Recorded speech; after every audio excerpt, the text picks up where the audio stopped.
एक छोटी सी कहानी से मैं 3 दिनों की इन चर्चाओं को शुरू करना चाहूंगा।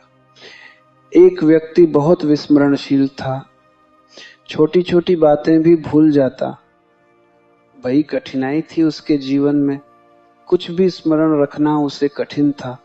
रात वह सोने को जाता तो अपने कपड़े उतारने में भी उसे कठिनाई होती, क्योंकि सुबह टोपी उसने कहाँ पहन रखी थी और चश्मा कहाँ लगा रखा था और कोट किस भांति पहन रखा था, वह भी सुबह तक भूल जाता। तो करीब करीब कपड़े पहनकर ही सो जाता था, ताकि सुबह फिर से स्मृति को कष्ट देने की जरूरत न पड़े। पास में ही एक चर्च था और चर्च के पुरोहित ने जब उसके विस्मरण की ये बात सुनी तो बहुत हैरान हुआ। और एक रविवार की सुबह जब वो आदमी चर्च आया था तो उसे कहा, एक किताब पर लिख रखो कि कौन सा कपड़ा कहाँ पहन रखा था, किस भांति पहन रखा था, ताकि तुम रात में कपड़ा उतार सको और सुबह उस किताब के आधार पर उन्हें वापस पहन सको। उस रात उसने कपड़े उतार दिए और किसी किताब पर सब लिख लिया। सुबह उठा और सब तो ठीक था, टोपी सिर पर पहननी है यह भी लिखा था, कोट कहाँ पहनना है यह भी लिखा था, कौन सा मोजा किस पैर में पहनना है यह भी लिखा था, कौन सा जूता किस पैर में डालना है यह भी लिखा था। लेकिन वह ये लिखना भूल गया कि खुद कहाँ है, और तब बहुत परेशान हुआ।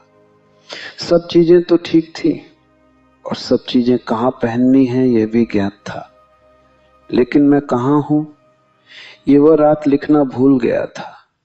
वह सुबह मुंह अंधेरे ही पादरी के घर पहुंच गया।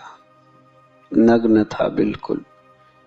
पादरी भी देखकर घबरा गया और पहचान न पाया। हमारी सारी पहचान तो वस्त्रों की है।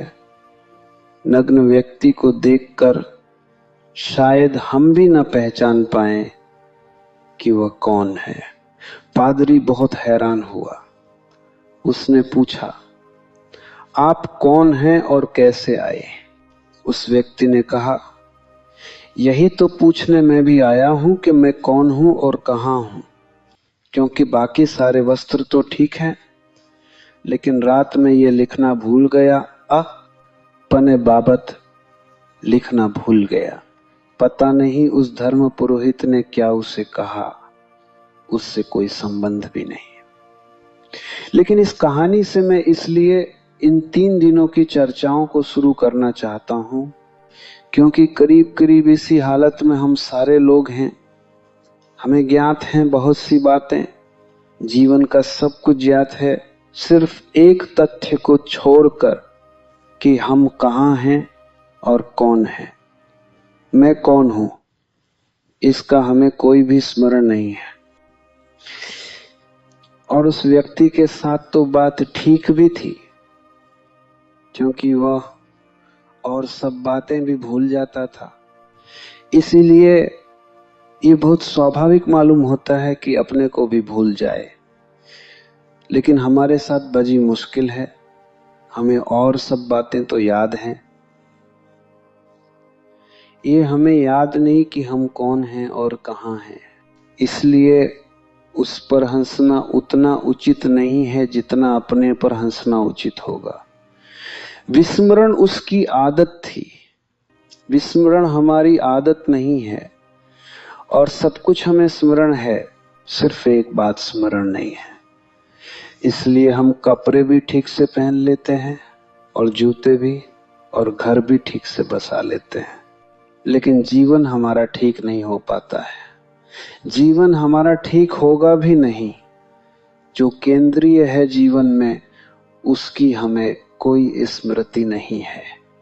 और मैंने कहा कि नग्न जब वह धर्म पुरोहित के द्वार पर खड़ा हो गया तो धर्म पुरोहित भी पहचान नहीं पाया कि वो कौन है, क्योंकि हम सभी एक दूसरे को वस्त्रों से पहचानते हैं।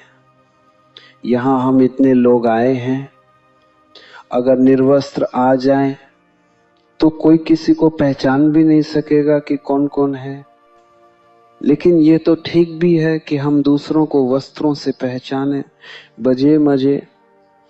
और आश्चर्य की बात तो ये है कि हम अपने को भी अपने वस्त्रों से ही पहचानते हैं।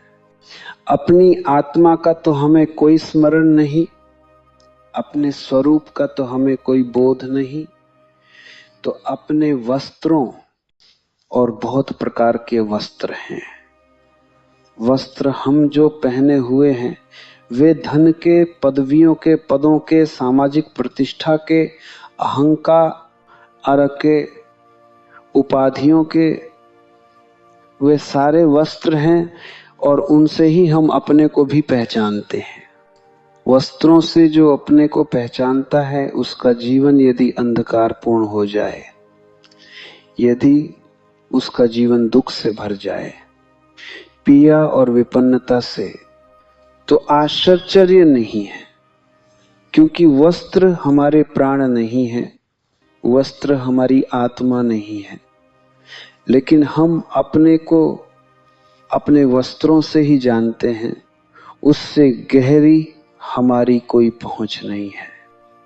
इन 3 दिनों में इन वस्त्रों के पार जो हमारा होना है, उस तरफ, उस दिशा में कुछ बातें आपसे कहूंगा और ये स्मरण दिलाना चाहूंगा कि जो वस्त्रों में खोया है वो अपने जीवन को गंवा रहा है, और जो केवल वस्त्रों में अपने को पहचान रहा है वो अपने को पहचान ही नहीं रहा है, वो अपने को पा भी नहीं सकेगा। और जो व्यक्ति अपने को ही न पा सके उसके और कुछ भी पा लेने का कोई भी मूल्य नहीं है। अपने को खोकर अगर सारी दुनिया भी पाई जा सके तो भी उसका कोई मूल्य नहीं है। एक और छोटी कहानी मुझे स्मरण आई, वह मैं कहूं, और फिर आज की सुबह इस आत्मविस्मरण के संबंध में जो मुझे कहना है वह आपको कहूंगा। 3 मित्र यात्रा पर निकले। पहली ही रात एक जंगल में उन्हें विश्राम करना पड़ा। खतरनाक स्थान था, जंगली जानवरों का डर था, डाकू और लुटेरों का भी भय था, अंधेरी रात थी। तो उन तीनों ने तय किया कि एक एक व्यक्ति जागता रहे, 2 सोएं, एक जागा हुआ पहरा दे। एक तो उनमें गांव का पंडित था, एक उसमें गांव का ललाका बहादुर क्षत्रिय था, एक गांव का नाई था। नाई का ही सबसे पहले पासा फेंका गया और उसका ही नाम पचा। वह रात पहरा देने के लिए पहले पहर बैठा। नींद उसे जल्दी आने लगी, दिन भर की थकान थी, तो किसी भांति अपने को जगाए रखने के लिए उसने बगल में अपने सोए हुए क्षत्रिय मित्र की हजामत बनानी शुरू कर दी। जागे रखने के लिए अपने को उसने अपने मित्र के सारे बाल काट डाले। उसका समय पूरा हुआ। तीसरा जो मित्र था, रात्रि के अंतिम पहर में उस पंडित का पहरा होने को था। उसके तो बाल नहीं थे, उसका तो सिर पहले से ही साफ था, उसके सारे बाल गिर गए थे। दूसरे मित्र का जैसे ही मौका आया, उस नाई ने उसे उठाया और कहा, मित्र उठो, तुम्हारा समय आ गया, अब मैं सोऊं। उस क्षत्रिय ने अपने सिर पर हाथ फेरा, देखा बाल बिल्कुल भी नहीं है। तो उसने कहा कि मालूम होता है तुमने मेरी जगह भूल से पंडित जी को उठा दिया है। उसने अपने सिर पर हाथ फेरा और कहा कि मालूम होता है तुमने भूल से मेरी जगह भूल से पंडित जी को उठा दिया है। और वह वापस सो गया। आलस्य करोगे तो, और वह वापस सो गया। हम अपने को इसी भांति पहचानते हैं। हमारी पहचान हमारे वस्त्रों तक है। अगर बहुत गहरी जाती हो तो अपने शरीर तक जाती है, वह भी वस्त्र से ज्यादा गहरा नहीं है। और भी गहरी जाती हो तो मन तक जाती है। मन भी वस्त्रों से ज्यादा गहरा नहीं है, लेकिन उससे गहरी हमारी कोई पहचान नहीं जाती। जीवन में सारा दुख और सारा अंधकार इस आत्म अज्ञान से पैदा होता है। केंद्र पर, अपने स्वयं के केंद्र पर अंधकार होता है और हम सारे रास्तों पर दिए जलाने की कोशिश करते हैं। वे सब दिए काम नहीं पड़ते, क्योंकि मेरे भीतर अंधकार होता है, तो मैं जहां भी जाता हूं अपने साथ अंधकार ले जाता हूं। उन रास्तों पर भी जहां कि मैंने प्रकाश के दिए जलाए हैं, मेरे पहुंचने से अंधकार हो जाता है, क्योंकि मैं अंधकार हूं। जब तक मैं स्वयं को नहीं जानता तब तक मैं अंधकार हूं, तो मैं अपने अंधकार को लिए फिरता हूं जीवन में, और सारे लोग अपने अपने अंधकार को लिए फिरते हैं। हम सब जहां इकट्ठे हो जाते हैं वहां अंधकार बहुत घना हो जाता है। एक एक व्यक्ति उतने अंधकार में है, और जहां पूरी मनुष्य जाति इकट्ठी हो वहां अंधकार बहुत घना हो जाता है। मनुष्य जाति के पिछले 3-4 हजार वर्षों का इतिहास इसी अंधकार का इतिहास है। फिर इस अंधकार से संघर्ष पैदा होता है, युद्ध पैदा होते हैं, हिंसा पैदा होती है। इस अंधकार से ईर्ष्या पैदा होती है, घृणा पैदा होती है, क्रोध पैदा होता है। इस अंधकार से विध्वंस पैदा होता है। हम खुद दुखी होते हैं, औरों को दुखी करते हैं। यह कोई 3-4 हजार वर्षों से चला है और अब तक हम सफल नहीं हो पाए हैं इस बात में कि एक ऐसा समाज निर्मित हो सके जिसका जीवन प्रकाश से आलोकित हो, प्रकाश से मंडित हो। क्या आपको ज्ञात है कि 3000 वर्षों में कोई 14,600 युद्ध हुए हैं?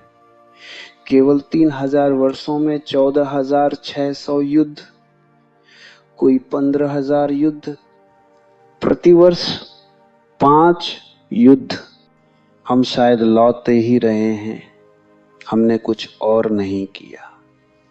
और ये तो बप्पे बप्पे युद्धों की बात है। रोज हम जो छोटी छोटी लड़ाइयां ला रहे हैं उनकी तो कोई गिनती नहीं है। जो हम रोज छोटी छोटी हिंसा कर रहे हैं उसका तो कोई आकलन नहीं है, कोई गणना नहीं है। अगर 3000 वर्षों में 15,000 युद्ध हमें लड़ने पजे हों, तो क्या इससे यह सूचना नहीं मिलती है कि मनुष्य जाति का मस्तिष्क किसी बहुत गहरे रोग से पीड़ित है? कोई इन 3000 वर्षों में मुश्किल से थोड़े से वर्ष हैं जब युद्ध ना हुआ हो, और उन वर्षों को भी हम शांति का समय नहीं कह सकते, क्योंकि उन क्षणों में हमने नए युद्धों की तैयारियां की हैं। या तो हम लानते रहे हैं या हम लानने की तैयारियां करते रहे हैं। मनुष्य के पूरे इतिहास को 2 खंडों में बांटा जा सकता है, युद्ध के खंड और युद्ध की तैयारियों के खंड। शांति हमने अब तक नहीं जानी है, और व्यक्तिगत जीवन में भी हम देखें तो शांति का कहीं कोई पता नहीं मिलेगा। कोई आनंद की किरण उपलब्ध नहीं होगी, कोई प्रेम का संगीत नहीं सुनाई पड़ेगा। हम सारे लोग यहाँ इकट्ठे हैं, कौन अपने भीतर प्रेम के संगीत को अनुभव करता है? कौन अनुभव करता है अपने भीतर सुगंध को जीवन की? कौन अनुभव करता है जीवन की धन्यता को, कृतार्थता को? एक अर्थहीनता, एक मीनिंगलेसनेस हमें पक्के है, लेकिन किसी भांति हम जिए जाते हैं कल की आशा में, शायद कल सब ठीक हो जाएगा। लेकिन जिसका आज गलत है उसका कल कैसे ठीक होगा? क्योंकि कल तो आज से ही निकलेगा, आज से ही पैदा होगा। अगर आज दुख से भरा है तो स्मरण रखें, कल आनंद से भरा हुआ नहीं हो सकता है, क्योंकि कल का जन्म तो आज से होगा। कल आने वाला जीवन आप पैदा करेंगे, उसे आप प्रतिक्षण पैदा कर रहे हैं। तो यदि आज दुखी हैं तो जान लें कि कल भी दुखी रहेंगे। कल की आशा में, कल की सुख की आशा में आज के दुख को झेला तो जा सकता है, लेकिन कल के सुख को निर्मित नहीं किया जा सकता।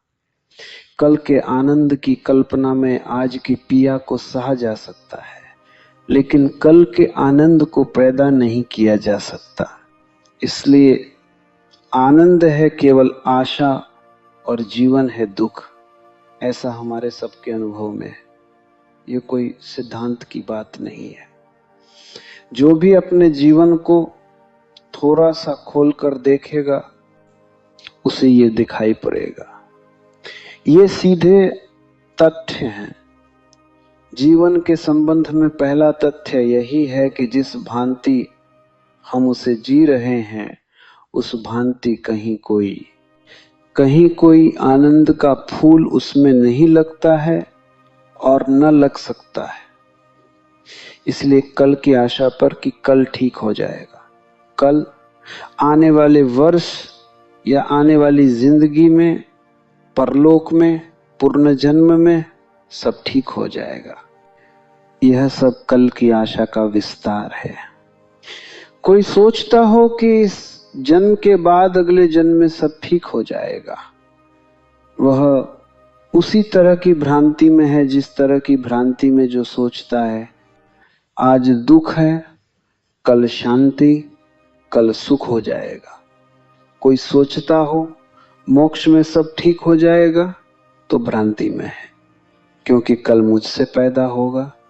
आने वाला जन्म भी, मोक्ष भी, जो भी होने वाला है वह मुझसे पैदा होगा।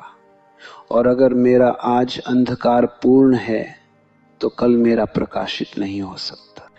फिर क्या हम निराश हो जाएं और कल की सारी आशा छोड़ दें?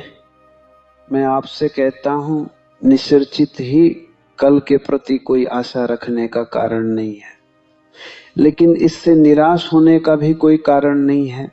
आज के प्रति आशा से भरा जा सकता है, आज को परिवर्तित किया जा सकता है।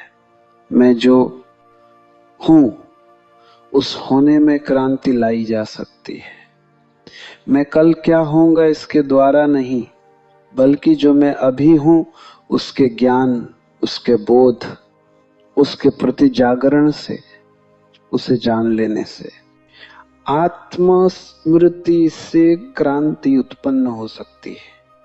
यदि मैं जान सकूं स्वयं को, तो वह दिया उपलब्ध हो जाएगा जो मेरे जीवन से अंधकार को नष्ट कर दे। और स्वयं को जाने बिना और न कोई दिया है और न कोई प्रकाश है, न कोई आशा है। पहली बात, हम स्वयं को नहीं जानते हैं। यह जान लेना स्वयं को जानने के प्रति पहला चरण है। कोई सोचता हो कि मैं स्वयं को जानता हूं तो स्वयं को जानने के प्रति द्वार बंद हो जाएंगे। और धर्म की बहुत सी शिक्षाओं ने, संस्कृति ने, इधर हजारों वर्ष से दोहराए गए सिद्धांतों ने, आत्मा और परमात्मा की बातों ने हम में से बहुतों को यह भ्रम पैदा कर दिया है कि हम अपने को जानते हैं। इस भ्रम ने हमारे आत्म अज्ञान को गहरा किया है। स्वयं को जानने के भ्रम से बुरा इन शब्दों और सिद्धांतों के आधार पर स्वयं को जानने के भ्रम से बुरा आत्मज्ञान में और कोई दूसरा अटकाव, कोई दूसरी दीवार, कोई दूसरा अवरोध नहीं है। छोटे से बच्चे भी जानते हैं कि हम आत्मा हैं और बूने भी दोहराते हैं कि हम आत्मा हैं। ये शब्द है। यह सत्ता का अनुभव हो तो जीवन बिल्कुल दूसरा हो जाए, ये सिद्धांत है। ये स्वयं की प्रतीति और साक्षात हो तो जीवन नया हो जाए और जीवन आनंद से भर जाए। लेकिन इन शब्दों को हमने सहारों की भांति पकड़ा हुआ है। अज्ञान में इन शब्दों से पैदा हुए झूठे ज्ञान को हमने बहुत तीव्रता से पकड़ा है। उसे छोने में भी भय मालूम होता है। इसलिए जैसे जैसे आदमी मृत्यु के करीब नचता है, वैसे वैसे इन शब्दों को और जोर से पकड़ लेता है। वैसे वैसे गीता और कुरान और बाइबल उसके मस्तिष्क पर और जोर से बैठते जाते हैं। वैसे वैसे वो मंदिरों के द्वार खटखटाने लगता है और साधु सन्यासियों के सत्संग में बैठने लगता है, ताकि इन शब्दों को जोर से पक्का ले, ताकि आती हुई मौत के विरोध में कोई सुरक्षा का उपाय बना ले। इसलिए जितने लोग मृत्यु से भयभीत होते हैं, वे सभी आत्मा की अमरता में विश्वास कर लेते हैं। उनका यह विश्वास उनका ज्ञान नहीं है। कोई विश्वास कभी ज्ञान नहीं होता, सब विश्वास अज्ञान होते हैं। जीवन के प्रति जो भी हम माने हुए बैठे हैं, वह सब हमारा अज्ञान है, और उस मानने के कारण ज्ञान तक जाने का सारा द्वार बंद है। स्वयं की स्मृति में, स्वयं के संबंध में प्रचलित सिद्धांत सबसे बड़ी बाधाएं हैं। सिद्धांत तो क्या बाधाएं, हम उन पर विश्वास कर लेते हैं, यह बाधा है। हमारे विश्वास बाधा है। और जो व्यक्ति जितने ज्यादा विश्वासों से ग्रसित हो जाता है, उसके जीवन में विवेक के अवतरण का, विवेक के आगमन का, विवेक के उठने और जगने की संभावना का उतना ही उसी मात्रा में ह्रास हो जाता है। असंभव हो जाती है यह बात कि हम स्वयं को जान सकें, क्योंकि स्वयं को जानने के सिद्धांत हमें यह भ्रम पैदा कर देते हैं कि हम जानते हैं, और ये भ्रम बहुत तलों पर है। एक सन्यासी एक राजा के घर मेहमान था। उस राजा ने सुबह ही आकर उस सन्यासी को पूछा, मैं सुनता हूं कि आप परमात्मा की बातें करते हैं, क्या मुझे परमात्मा से मिला दे सकेंगे? यह बात उस राजा ने अपने जीवन में और भी न मालूम कितने सन्यासियों से पूछी थी। इस सन्यासी से भी पूछी, और जो अपेक्षा थी, जो और सन्यासियों ने बातें कही थी, सोचा वही बातें यह सन्यासी भी कहेगा। करीब करीब सन्यासी एक ही जैसी बातें दोहराते हैं। सोचा यह भी वही कहेगा, कुछ उपनिषद, कुछ वेदों की, कुछ ग्रंथों की कुछ उद्धरण देगा, कुछ गीता की, कुछ ज्ञान की बातें समझाएगा। लेकिन उस सन्यासी ने क्या पूछा? उस सन्यासी ने कहा, आप ईश्वर से मिलना चाहते हैं तो थोड़ी देर रुक सकते हैं, या बिल्कुल अभी मिलने की इच्छा है? वह राजा थोड़ा हैरान हुआ। कोई भी हैरान होता। यह ख्याल न था कि बात इस भांति पूछी जाएगी। सोचा शायद समझने में भूल हो गई है। उसने कहा कि शायद आप समझिए नहीं, मैं परमात्मा से, ऊपर जो परमात्मा है उससे मिलने की बात कर रहा हूं। उस सन्यासी ने कहा, समझने में भूल का कोई कारण नहीं, मैं तो उस परमात्मा के सिवाय और किसी की बात करता ही नहीं। अभी मिलना चाहते हैं या थोड़ी देर ठहर सकते हैं? उस राजा ने कहा, जब आप कहते ही हैं तो मैं अभी ही मिलना चाहूंगा। ऐसे उसकी कोई तैयारी नहीं थी इतने जल्दी परमात्मा से मिलने की, और किसी की भी इतने जल्दी कोई तैयारी नहीं होती। ईश्वर के खोजियों से पूछा जाए अभी मिलना चाहेंगे, तो वे भी कहेंगे कि हम थोड़ा सोच कर आते हैं, विचार कर आते हैं। हम थोड़ा मित्रों से पूछ लें पति हो तो पत्नी से पूछ ले, पत्नी हो तो पति से पूछ ले, हम जरा अपने घर के लोगों से पूछ लें, फिर हम लौट कर आते हैं। इसी वक्त तो ईश्वर से मिलने को कौन तैयार होगा। वह राजा भी तैयार नहीं था, लेकिन जब बात ही, मुसीबत ही आ पहुंची थी सिर पर, तो उसने कहा कि ठीक है, आप कहते हैं तो मैं अभी मिल लूंगा। सन्यासी ने कहा, लेकिन इसके पहले कि मैं आपको परमात्मा से मिलाऊं, ये छोटा सा कागज है, इस पर अपना परिचय लिख दे। और लिखा उसने, जो उसका परिचय था, बबे राज्य का राजा था, महल का पता, वह सब लिखा। सन्यासी ने पूछा कि क्या मैं मान लूं यही आपका परिचय है? क्या मैं मान लूं कि कल आप भिखारी हो जाएं और राज्य छिन जाए तो बदल जाएंगे?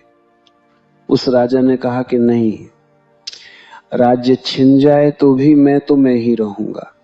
तो सन्यासी ने कहा कि फिर राजा होना आपका परिचय नहीं हो सकता, क्योंकि राज्य छिन जाने पर भी आप रहेंगे और आप ही रहेंगे, भिखारी होने पर भी आप ही रहेंगे, तो फिर राजा होना आपका परिचय नहीं हो सकता।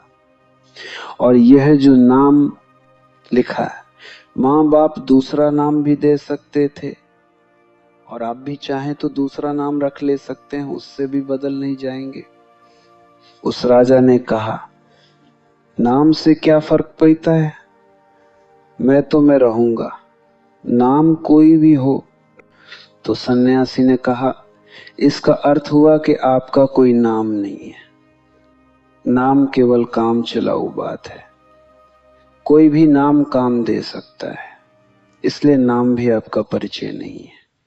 तो फिर क्या मैं मानूं कि आपको अपना परिचय पता नहीं है? क्योंकि दो ही बातें आपने लिखी हैं, राजा होना और अपना नाम। उस राजा ने वह कागज वापस ले लिया और कहा, मुझे क्षमा करें, अगर मेरा नाम, मेरा धन, मेरा पद और मेरी प्रतिष्ठा मेरा परिचय नहीं है, तो फिर मुझे पता नहीं कि मैं कौन हूं। उस सन्यासी ने कहा, फिर परमात्मा से मिलाना बहुत कठिन है, क्योंकि मैं किसको मिलाऊं, मैं किसकी खबर भेजूं कि कौन मिलना चाहता है? मैं किसकी खबर भेजूं कि कौन मिलना चाहता है? जाओ और खोजो कि कौन हो, और जिस दिन खोज लोगे उस दिन मेरे पास नहीं आओगे कि परमात्मा से मिला दूं, क्योंकि जिस दिन तुम स्वयं को पा लोगे उस दिन उसे भी पा लोगे जो सबके भीतर है। क्योंकि जो मेरे भीतर है और जो किसी और के भीतर है और जो सबके भीतर है, वह बहुत गहरे में संयुक्त है और एक है और समग्र है। लेकिन इस मैं का तो हमें कोई भी पता नहीं है। तो या तो हम अपने नाम को, अपने घर को, अपने परिवार को समझते हैं कि यह मेरा होना है। अगर किसी भांति इससे हमारा छुटकारा हो जाए और हम यह जान सके कि मेरा नाम, मेरा घर, मेरा वंश, मेरा राष्ट्र, मेरी जाति, मेरा धर्म, ये मेरा होना नहीं है। अगर किसी भांति यह बोध भी आ जाए तो फिर हम तोतों की भांति उन शब्दों को दोहराने गते हैं जो ग्रंथों में लिखे हैं और शास्त्रों में कहे हैं। तब हम दोहराने लगते हैं कि मैं आत्मा हूं, मैं परमात्मा हूं, अहम ब्रह्मास्मि, और न मालूम क्या क्या हम दोहराने लगते हैं। मैं आपसे कहूं कि जिस भांति नाम आपको सिखाया गया है, उसी भांति ये बातें भी आपको सिखाई गई हैं। इनमें भेद नहीं है। जिस भांति ये कहा गया है कि आपका ये नाम है और आपने पक्ष लिया है, उसी भांति यह भी कहा गया है कि आपके भीतर परमात्मा है और आपने यह भी पकड़ लिया है। इन दोनों बातों में कोई फर्क नहीं है। जब तक हम बाहर से आए हुए शब्दों को पकाते हैं तब तक हम स्वयं से परिचित नहीं हो सकेंगे। वे शब्द चाहे पिता ने दिए हों, चाहे समाज ने, चाहे ऋषियों ने, मुनियों ने, साधु ने, संतों ने, किन्हीं ने भी वे शब्द दिए हों, जब तक बाहर से आए हुए परिचय को हम पखेंगे तब तक उस परिचय का जन्म नहीं हो सकेगा जो हमारा परिचय है। तब तक हम उसे नहीं जान सकेंगे, तब तक उसे जानने का कोई मार्ग नहीं है। तो या तो हम जिसे सांसारिक कहते हैं उस तरह के परिचय को पकड़ लेते हैं, या जिसे आध्यात्मिक कहते हैं उस तरह के परिचय को पकड़ लेते हैं। लेकिन दोनों परिचय पकड़े गए होते हैं, दोनों परिचय बाहर से मिलते हैं। जो परिचय बाहर से मिलता है वह आत्म परिचय नहीं है। इसीलिए यह बात जितनी झूठी है कि मेरा नाम मैं हूं, उतनी ही यह बात भी झूठी होगी अगर मैं बाहर से सीखूं कि मैं आत्मा हूं, मैं परमात्मा हूं, मैं अविनाशी हूं, मैं कुछ हूं, मैं कुछ हूं। ये सारी बातें मैं बाहर से सीखूं, ये बातें भी उतनी ही झूठी होंगी। पहली बात झूठी है, यह तो हमें समझ में आ जाती है क्योंकि यह बात हजारों वर्ष से दोहराई गई है। लेकिन दूसरी बात भी झूठी है, इसे समझने में थोड़ी कठिनाई होती है, क्योंकि तब हम एक अटल अंधकार में छूट जाते हैं और अज्ञान में छूट जाते हैं। क्योंकि सांसारिक परिचय भी हमारा परिचय ना ही है और तथाकथित आध्यात्मिक परिचय भी हमारा परिचय नहीं है, तो फिर हमारा परिचय क्या है? तब हम एक अज्ञान में और अंधकार में छूट जाते हैं। और अज्ञान से भय मालूम होता है, अज्ञान से डर मालूम होता है। मैं अपने को नहीं जानता हूं, इस बात के बोध से भयभीत होता है चित्त। इसलिए हम कोई ना कोई परिचय तो मान लेना चाहते हैं। गृहस्थ का एक परिचय है और सन्यासी का एक परिचय है। ये दोनों परिचय झूठे हैं। इनमें से किसी एक को हम पकान कर तृप्ति कर लेना चाहते हैं। तो गृहस्थी से कोई छूटता है तो सन्यासी हो जाता है और सन्यास में पक्ष जाता है। और एक तरह के वस्त्रों से छूटता है तो दूसरे तरह के वस्त्रों को स्वीकार कर लेता है।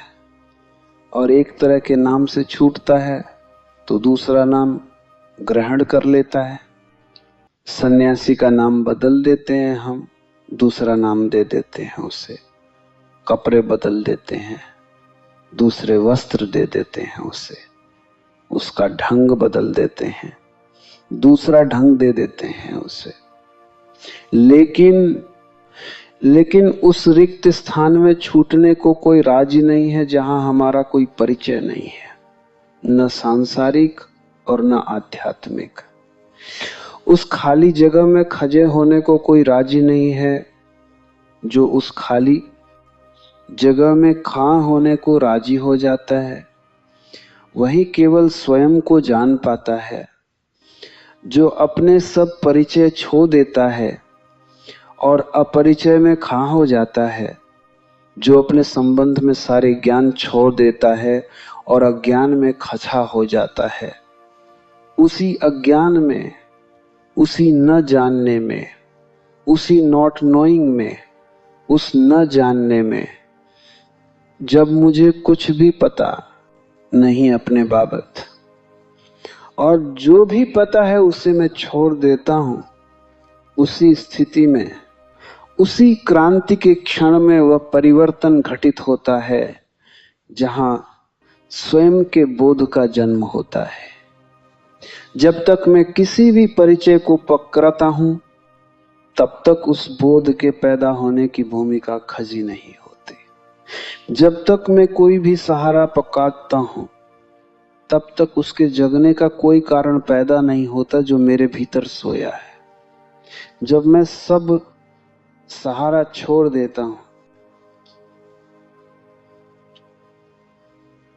आज तोड़ोगे। एक छोटी सी घटना मुझे स्मरण आती है, बिल्कुल काल्पनिक होगी। मैंने सुना है कि कृष्ण एक दिन भोजन करते थे और बीच भोजन में उठे और द्वार की तरफ भागे जो उन्हें भोजन कराते थे। उन्होंने कहा, क्या करते हैं, कहां भागते हैं? इन्हें मंत्री बीच भोजन में उठते हैं। उन्होंने कहा, मेरा एक भक्त बहुत कष्ट में पचा हुआ है, दुष्ट उसे सता रहे हैं, उसे पत्थर मार रहे हैं। यह कहते हुए भागे द्वार के बाहर भी निकल गए, लेकिन द्वार से फिर वापस लौट आए, भोजन करने बैठ गए। तो जिन्होंने पहला प्रश्न पूछा था, उन्होंने पूछा, आप लौट आए बीच से? उन्होंने कहा, उस भक्त ने खुद भी पत्थर अपने हाथ में उठा लिया है, अब मेरे जाने की वहां कोई जरूरत नहीं रह गई।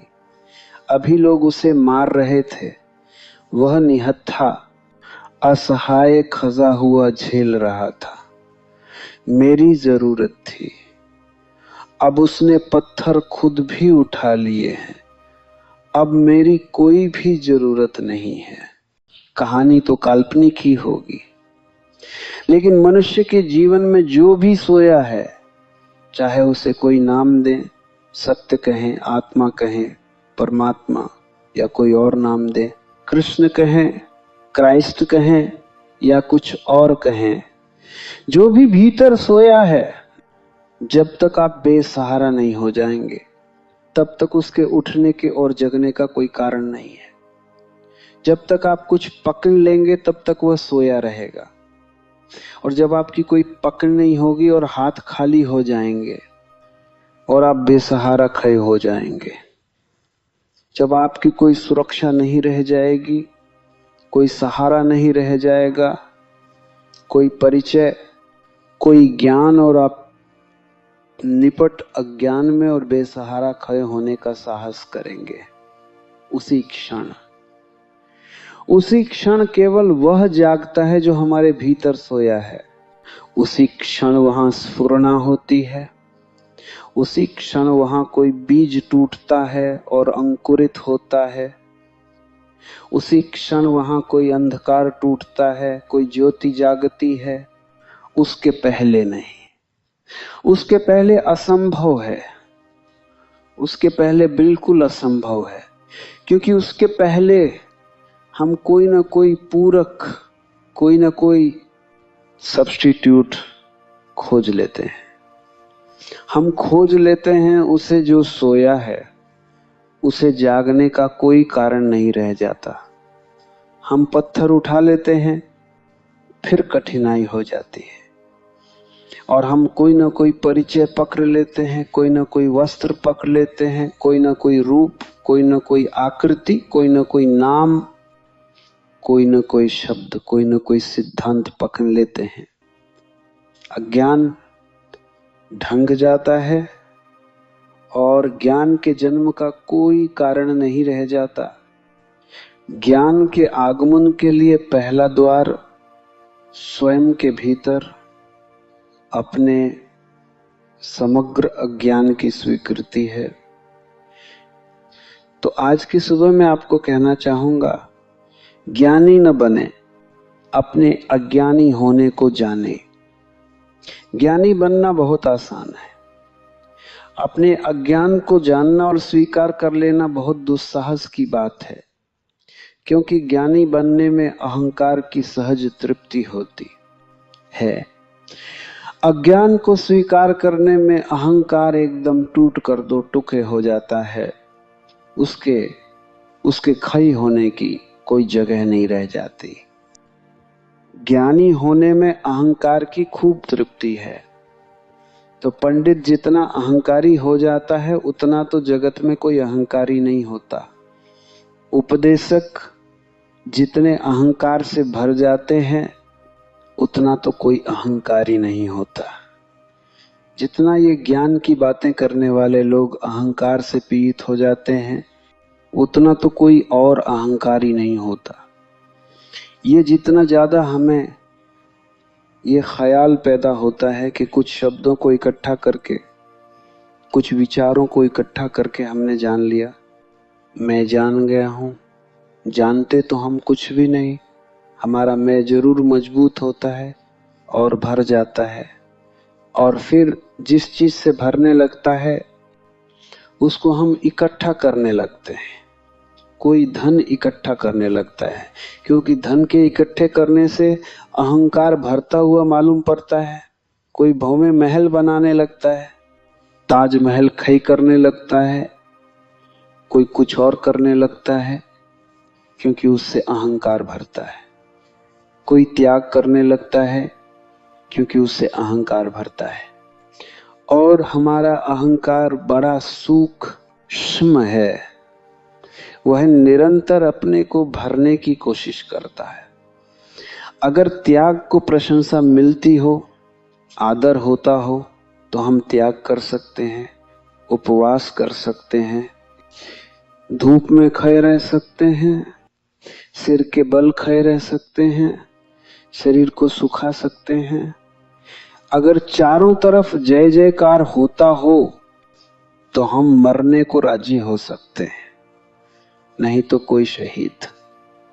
मरने को राजी होता, कोई मरने को राजी होता, लेकिन अहंकार को अगर तृप्ति मिलती हो तो हम सूली पर भी लटकते वक्त मुस्कुरा सकते हैं और प्रसन्न हो सकते हैं। एक फकीर था नसरुद्दीन, फकीर हुआ, उसके पहले एक राजा के घर वजीर था। राजा और नसरुद्दीन एक दफा शिकार करने को गए। एक जंगल में रास्ता भटक गए और एक छोटे से गांव में सुबह सुबह रास्ता खोजते हुए पहुंचे। भूख लगी थी।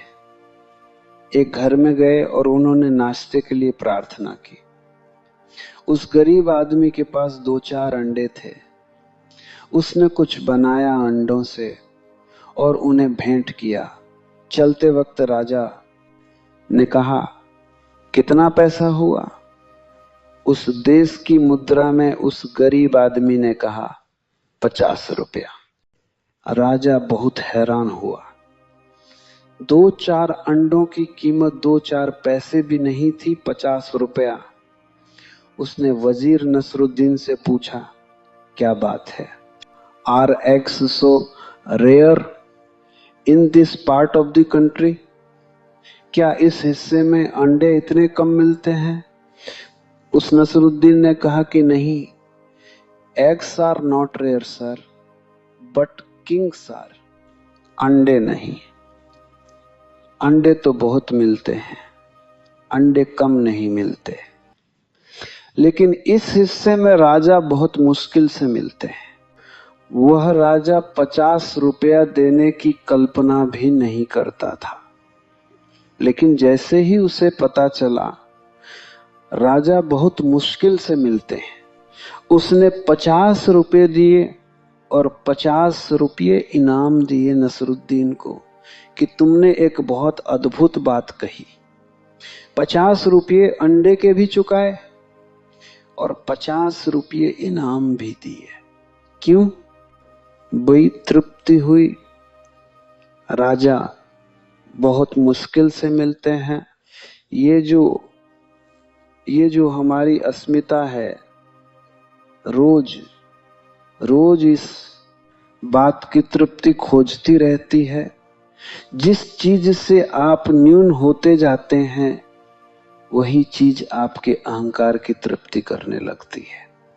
एक नगर में एक महल ऊपर उठने लगता है, जब तक दूसरे मकानों के बराबर होता है तब तक कोई तृप्ति नहीं होती। जब दूसरे मकानों से ऊपर उठने लगता है तो तृप्ति होनी शुरू हो जाती है। और जितना ऊपर उठने लगता है और जिस दिन अकेला रह जाता है, उस गांव में एक ही रह जाता है, ऊंचा मकान। उस दिन खूब तृप्ति होने लगती है। न्यूनता। अहंकार मांगता है न्यूनता। कोई त्याग करने लगता है, कोई धन इकट्ठा करने लगता है, कोई विचार का संग्रह करने लगता है, ज्ञानी बनने लगता है। और जिस दिन वह ज्ञानी बनता जाता है और अकेला और धीरे धीरे लगता है, वह अकेला ही रह गया मालिक, उस ज्ञान का और कोई भी मालिक नहीं है। उस दिन बजी गहन तृप्ति होने लगती है। लेकिन अहंकार जितना जितना पुष्ट हो जाता है, स्वयं को जानना उतना ही असंभव हो जाता है। जितनी अस्मिता गहरी हो जाती है, ये जो ईगो है, ये जो मैं हूं, यह जितना सख्त और ठोस हो जाता है, उतना ही उसे जानना मुश्किल हो जाता है, जो मैं हूं, जो मेरा वास्तविक होना है। क्यों? क्योंकि अस्मिता मेरे द्वारा निर्मित है, अहंकार मेरा निर्माण है, और मैं मेरा निर्माण नहीं हूं। मेरा होना, मेरी आत्मा, मेरी वास्तविकता मेरा निर्माण नहीं है। अस्मिता, अहंकार मेरा निर्माण है, मेरा क्रिएशन है। एक ने बम्बे मकान को बनाकर अपने अहंकार को निर्मित किया है, एक ने धन इकट्ठा करके, एक ने राष्ट्रपति तक की यात्रा पूरी करके अपने अहंकार को इकट्ठा किया है, एक ने ज्ञान को इकट्ठा करके अपने अहंकार को इकट्ठा किया है। ये हमारा निर्माण है, ये हमने बनाया है, और मैं मेरा निर्माण नहीं हूं। तो वह जो मेरे भीतर निर्मित है, सृष्ट है, जो मेरे भीतर मेरे जानने, मेरे होने के पहले है, मेरे करने के पहले है, मेरे जन्म के पहले, जो मेरे भीतर है, उसे जानने के लिए जिस अहंकार को मैंने निर्मित किया है, यह बाधा बन जाएगा। इसलिए न तो त्यागी जानता है, और न ज्ञानी, और न धनी, और न पदलोलुप, और न महत्वाकांक्षी। कौन जानता है?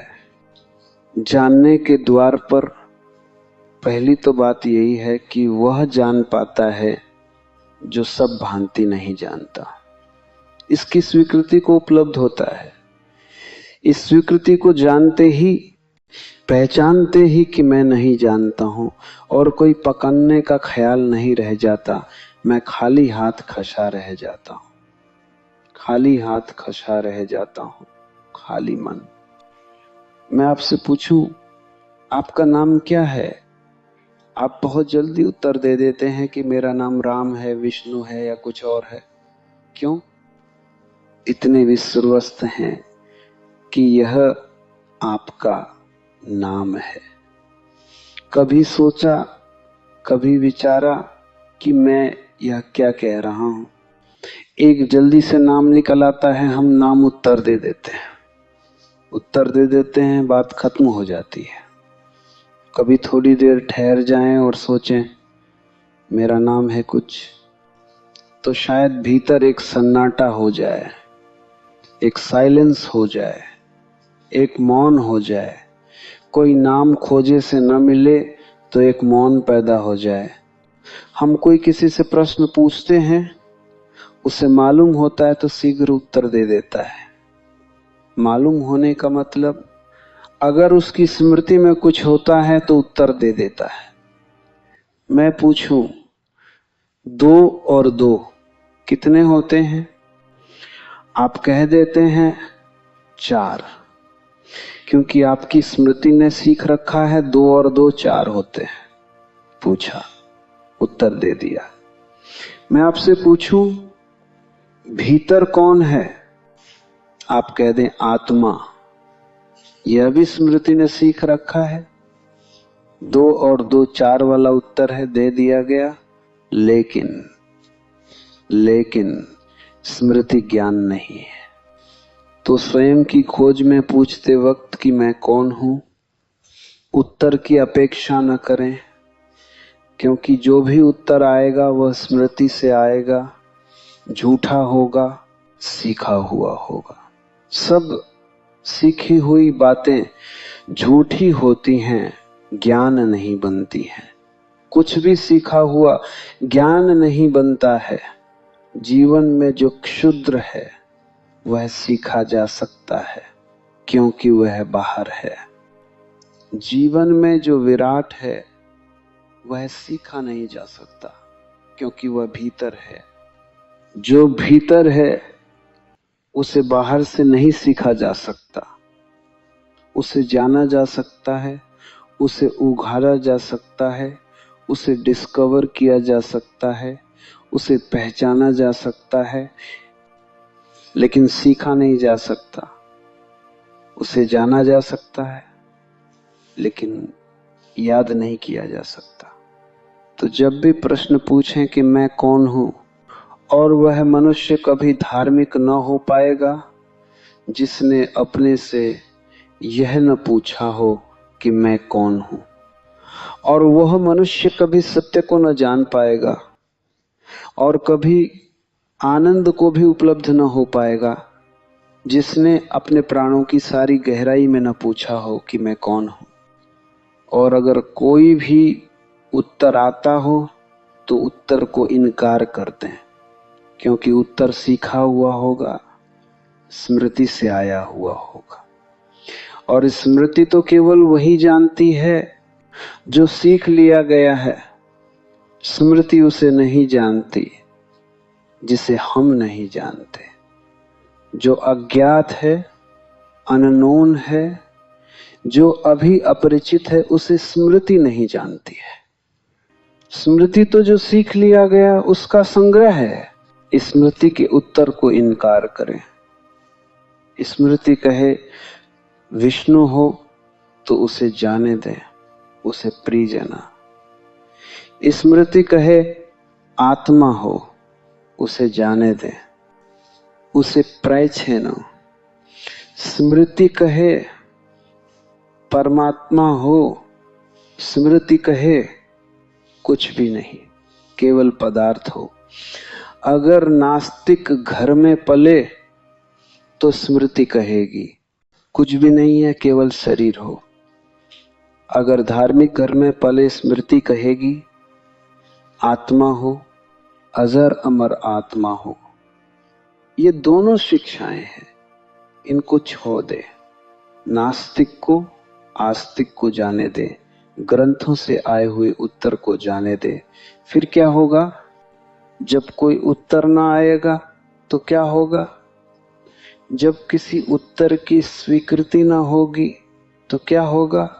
भीतर एक सन्नाटा हो जाएगा, एक मौन खचा हो जाएगा, एक साइलेंस पैदा हो जाएगी। और उसी मौन से, उसी सन्नाटे से, उसी शून्य से उस चीज का अनुभव आना शुरू होता है जो स्वयं का होना है। पूछें मैं कौन हूं, और कृपा करके किसी उत्तर को न परखें।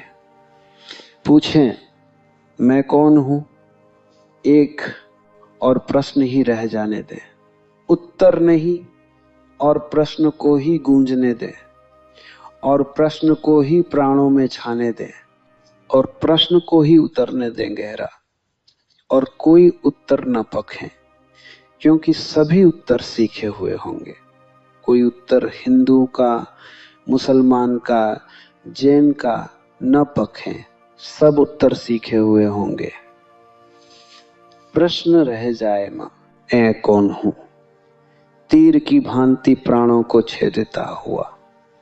सिर्फ प्रश्न रह जाए मैं कौन हूं, और कोई उत्तर न हो तो आप हैरान होंगे। उसी अंतराल में, उसी खाली जगह में, उसी मौन में वह किरण उतरनी शुरू होगी स्वयं की। स्वयं को जानने का पहला साक्षात, स्वयं के अनुभव का पहला बोध, पहला प्रकाश उतरना शुरू होगा। आज की सुबह निवेदन करना चाहता हूं, पूछें अपने से, मैं कौन हूं?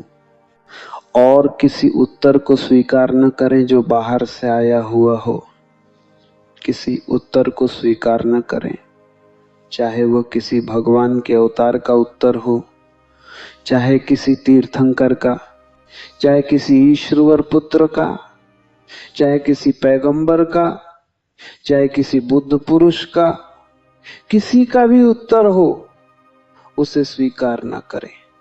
परमात्मा की खोज के मार्ग पर, सत्य की खोज के मार्ग पर जो भी बीच में आ जाए, उसे विदा कर दें, उसे कहें हट जाओ।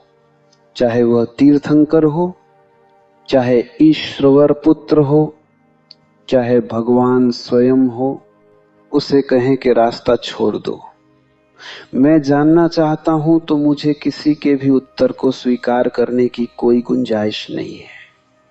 मैं देखना चाहता हूं तो मैं किसी दूसरे की उधार आंख से नहीं देख सकता।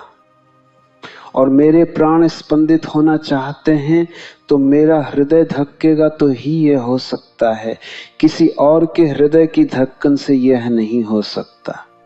तो ये जो हमारा सीखा हुआ ज्ञान है, यह हमारे ज्ञान के जन्म में बाधा है।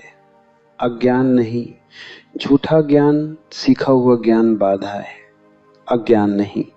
ज्ञान, सीखा हुआ ज्ञान अवरोध है, वही रोक रहा है, वही दीवाल बनकर खचा है। अज्ञान तो अत्यंत निर्दोष स्थिति में खचा कर देगा, बहुत इनोसेंस में खचा कर देगा, बहुत सरलता में, बहुत निरअहंकार स्थिति में खचा कर देगा। इसीलिए एक बात, और जो इस बात को पूरा न कर सके वह आगे खोज नहीं कर सकेगा। जो अपने अज्ञान को स्वीकार न कर सके वह आगे खोज नहीं कर सकेगा। साक्रेटिस के समय में एक व्यक्ति को देवी आती थी और उस व्यक्ति से किसी ने पूछा, जब वो आविष्ट था देवी से, पूछा कि यूनान में सबसे बड़ा ज्ञानी कौन है? उसने कहा साक्रेटिस, सुकरात। वह सुकरात के पास गया और उसने सुकरात से पूछा कि यह घोषणा हुई है, दैवीय घोषणा है कि तुम यूनान के सबसे बड़े ज्ञानी हो। उसने कहा, जाओ और देवी को कहना कि कुछ भूल हो गई है, क्योंकि मैं तो जैसे जैसे खोजता हूं पाता हूं, मुझसे बड़ा और कोई अज्ञानी नहीं है। जाओ कहना कोई भूल हो गई है, क्योंकि मैं तो जैसे जैसे खोजता हूं पाता हूं, तो मुझसे बड़ा ज्ञानी कोई भी नहीं है। जब मैं बच्चा था तो मुझ में थोड़ा ज्ञान था, कई बातें मुझे लगती थीं कि मैं जानता हूं। जब मैं जवान हुआ तो मेरा ज्ञान और कम हो गया। मुझे कई बातें पता चली कि वो मेरा बचपना था, मैं जानता नहीं था। और अब जब मैं बूढ़ा हो गया हूं तो मैं पाता हूं कि जो भी मैं जानता था वह कुछ भी नहीं जानता था। अब तो एक अज्ञान मुझे घेर रहा है और मुझे लगता है मैं कुछ भी नहीं जानता। वो व्यक्ति वापस गया और उसने जाकर कहा कि सुकरात तो कहता है कि मैं परम अज्ञानी हूं और मैं कुछ भी नहीं जानता हूं। वो व्यक्ति जो आविष्ट था वह हंसा और उसने कहा, जाओ जाओ और उससे कहो। इसीलिए उसे कहा कि वह महाज्ञानी है। इसीलिए कहा कि वह महाज्ञानी है, क्योंकि ज्ञान के अवतरण की भूमिका है अपने अज्ञान को पूरी तरह जान लेना, स्वीकार कर लेना, पहचान लेना। जैसे ही हम अज्ञान को स्वीकार करते हैं, जैसे ही हम जानते हैं कि नहीं जानते हैं, वैसे ही एक परिवर्तन, एक क्रांति घटित हो जाती है। वैसे ही एक पर्दा गिर जाता है अहंकार का, जानने का, और एक मौन और एक शांति अवतरित हो जाती है। अंतिम रूप से आज तो सिर्फ प्रश्न उठाता हूं, वो आपके भीतर गूंजे, मैं कौन हूं। लेकिन अगर वह प्रश्न मेरा है तो बेकार है, उसका कोई उपयोग नहीं होगा। कर्क, क्योंकि जब मैं कहता हूं कि किसी दूसरे के उत्तर को स्वीकार न करना, तो क्या मैं यह कहूंगा कि किसी दूसरे के प्रश्न को स्वीकार कर लेना? अगर वह प्रश्न मेरा है और आप उसे जाकर दोहराएं कि मैं कौन हूं, तो वह प्रश्न झूठा, इंपोर्टेंट होगा। उसमें कोई बल न होगा, कोई शक्ति न होगी। वह प्रश्न आपका हो तो ही आपके प्राणों में स्पंदन ला सकता है। वह प्रश्न आपका हो तो ही आपके प्राणों में आंदोलन ला सकता है। वह प्रश्न आपका हो तो ही तीर की भांति आपके गहरे से गहरे अंतःस्थल तक पहुंच सकता है। क्या आपके भीतर प्रश्न है? क्या आपके भीतर अपना प्रश्न है? क्या जीवन आपके मन में प्रश्न नहीं उठाता? क्या जीवन आपको जिज्ञासा से नहीं भरता? क्या जीवन आपके सामने यह सवाल खड़ा नहीं करता है कि मैं कौन हूं, ये क्या है? क्या आप एकदम बहरे और अंधे हैं? क्या आपके हृदय में कोई जिज्ञासा ही पैदा नहीं होती है? अगर होती हो कोई जिज्ञासा, अगर होता हो कोई प्रश्न खसा, अगर होती हो कोई प्यास मन में जानने की, पहचानने की, जीवन के सत्य को पाने की, तो उसे इकट्ठा कर लें और उसे एक प्रश्न बन जाने दें। क्योंकि जो और चीजों के संबंध में पूछने जाता है वह दूर निकल गया। उसने बुनियादी प्रश्न छोड़ दिया। बुनियादी प्रश्न तो स्वयं से शुरू होता है, मैं कौन हूं? और अगर भाग्य से, सौभाग्य से आपका प्रश्न खचा हो जाए और दूसरों के उत्तर आप विदा कर सकें, तो कोई बाधा नहीं है स्वयं को जान लेने में। कोई बाधा नहीं है, कोई बाधा नहीं है, कोई दीवार नहीं है।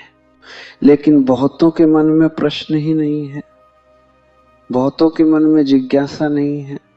क्यों? यह तो असंभव है कि प्रश्न कहीं ना कहीं ना हो। यह तो असंभव है भीतर प्रश्न कहीं ना हो। फिर भी जिज्ञासा नहीं बनती मालूम पड़ती। क्या होगा कारण? कारण है साहस की कमी है। क्यों? हम केवल वे ही प्रश्न पूछते हैं जिनके उत्तर हमें मालूम एम है। हम केवल वे ही प्रश्न पूछते हैं जिनके उत्तर हमें मालूम है। मजे से प्रश्न भी पूछ लेते हैं और उत्तर भी दे देते हैं और जीवन में समाधान हो जाता है। हम वे प्रश्न पूछते ही नहीं जिनके उत्तर हमें मालूम नहीं, क्योंकि उन प्रश्नों का पूछना हमारे अज्ञान का उद्घाटक होगा। इसीलिए डरते हैं, इसीलिए भयभीत रहते हैं, उन प्रश्नों से दूर रहते हैं, उन प्रश्नों से बचते हैं जिनसे हमारे अज्ञान का उद्घाटन हो जाए।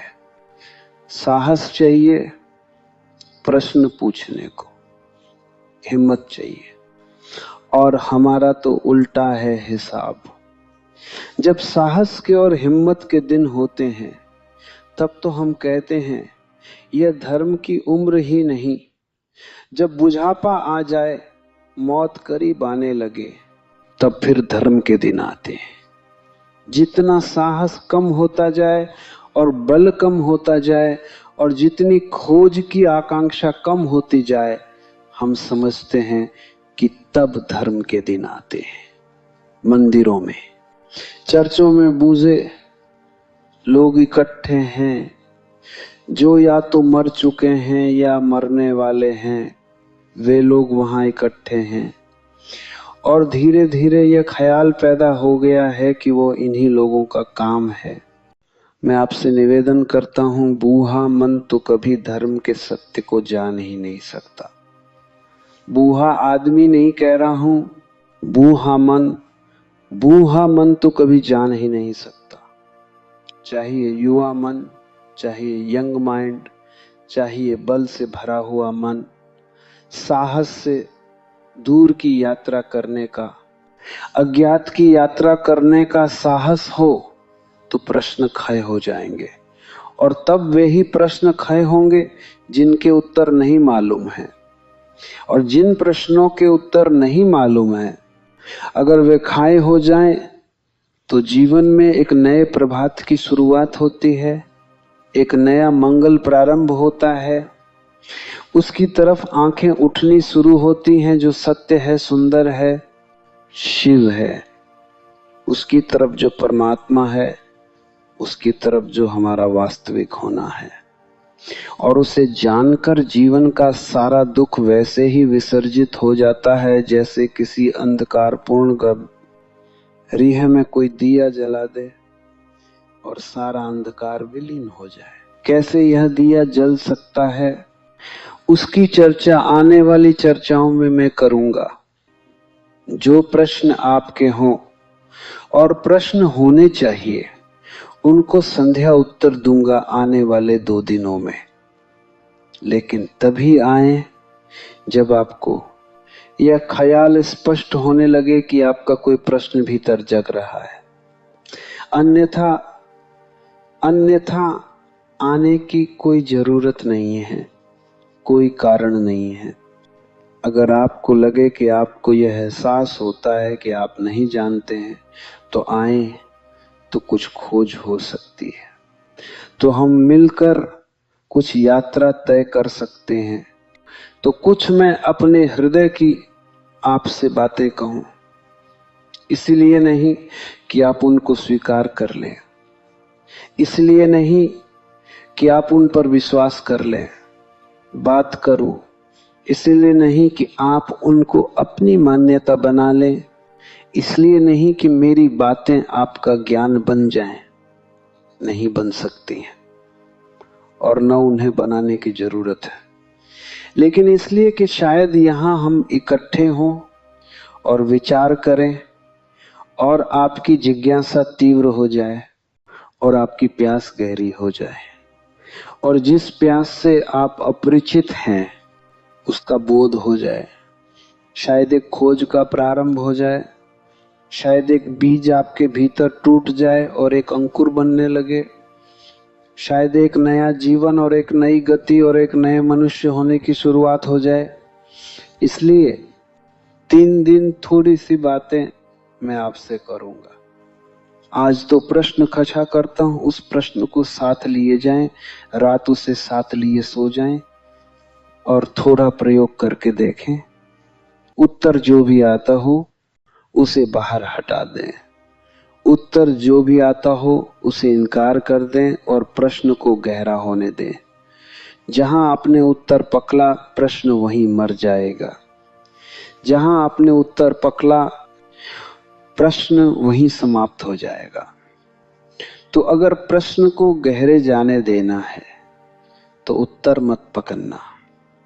जब प्रश्न ही प्रश्न रह जाए और कोई उत्तर मन में न हो, तब कोई चीज जगनी शुरू होगी, तब कोई हमारे भीतर से दोएगा हमारी सहायता को, तब कोई हमारे भीतर से ये उठेगा हमारी सहायता को, तब हमारे भीतर कोई जगेगा जो सोया है।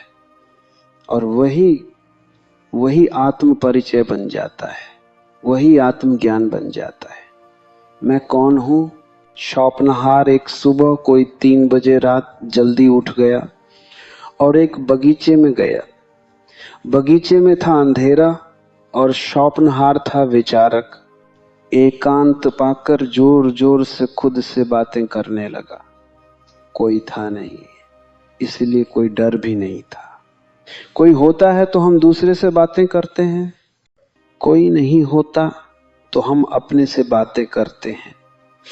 वह भी अपने से बात करने लगा, कोई भी नहीं था। माली की नींद खुली। उसने सोचा, रात 3 बजे कौन आ गया है यहां और फिर बातें करता हुआ घूम रहा है और अकेला ही मालूम होता है। माली डरा, सोचा शायद कोई पागल है। उसने लालटेन उठाई, अपना भाला उठाया और गया और दूर से ही चिल्लाकर पूछा डर के मारे, कौन हो? शोपनहार हंसने लगा। हंसने से माली और घबरा गया। निश्चित ही पागल है। सुबह सुबह रात आ गया, अपने से बातें करता घूमता है। पूछा, कौन हो? उत्तर क्यों नहीं देते? शोपनहार ने कहा, मेरे मित्र, काश उत्तर दे सकता। इधर 30 वर्षों से अपने से यही पूछ रहा हूं, कौन हूं? खुद को ही पता नहीं चलता, तुम्हें क्या उत्तर दूं? लेकिन मैं आपसे कहूं, शोपनहार को इसीलिए पता नहीं चला कि वह पूछता तो था कि मैं कौन हूं, लेकिन बहुत से उत्तर खोजता था उपनिषद में, यहां वहां, कांट में, हीगल में, और न मालूम कहां कहां उत्तर खोजता था। इसलिए 30 साल खराब गए और पता नहीं शोपनहार को मरते वक्त तक भी पता चला कि नहीं चला। मैं नहीं समझता कि पता चला होगा, क्योंकि तब भी वह उत्तर खोज रहा था, उत्तर खोज रहा है। भीतर प्रश्न है, उत्तर बाहर खोजे जा रहे हैं। उत्तर नहीं मिलेंगे। मैं आपसे कहता हूं, प्रश्न में ही उत्तर छिपा है। बाहर मत खोजें और बाहर के किसी उत्तर को स्वीकार न करें और प्रश्न को आने दें पूरे वेग से कि वह सारे प्राणों के रंध्र रंध्र को भर दे, श्वास श्वास भर दे, हृदय की धड़कन धड़कन उससे भर जाए, प्रश्न ही रह जाए और कुछ न हो। और तब वही, बिल्कुल वही प्रश्न के साथ ही उत्तर है। वह उत्तर बाहर से नहीं आता है, वह उत्तर भीतर से उपलब्ध होता है। परमात्मा करे वह उत्तर उपलब्ध हो, लेकिन प्रश्न आपको पूछना पड़ेगा। मेरा प्रश्न नहीं हो सकता, किसी और का प्रश्न नहीं हो सकता। तो कल अगर आपके मन में अपना प्रश्न हो तो आए। यहां कोई व्याख्यान नहीं है, कोई उपदेश नहीं है, यहां कोई आपको कुछ समझाने का कोई रस नहीं है, कोई आनंद नहीं है। वह प्रश्न उठता हो तो आए, तो फिर कुछ बात हो सकेगी, तो फिर दो हृदय किसी तल पर मिल सकते हैं और कोई बात हो सकती है। मेरी बातों को इतने प्रेम से सुना है और ऐसी बातों को जो आपको ज्ञान नहीं देती बल्कि आपके अज्ञान के लिए आग्रह करती हैं। बड़ी कृपा है और दया है। इतने प्रेम से सुना, उससे बहुत अनुग्रहित हूं। परमात्मा करे आज जो अज्ञान है वह कल ज्ञान बन जाए, आज जो अंधकार है वो कल प्रकाश बन जाए। इस कामना के साथ आज की बात पूरी करता हूं। सबके भीतर बैठे परमात्मा को मेरे प्रणाम स्वीकार करें।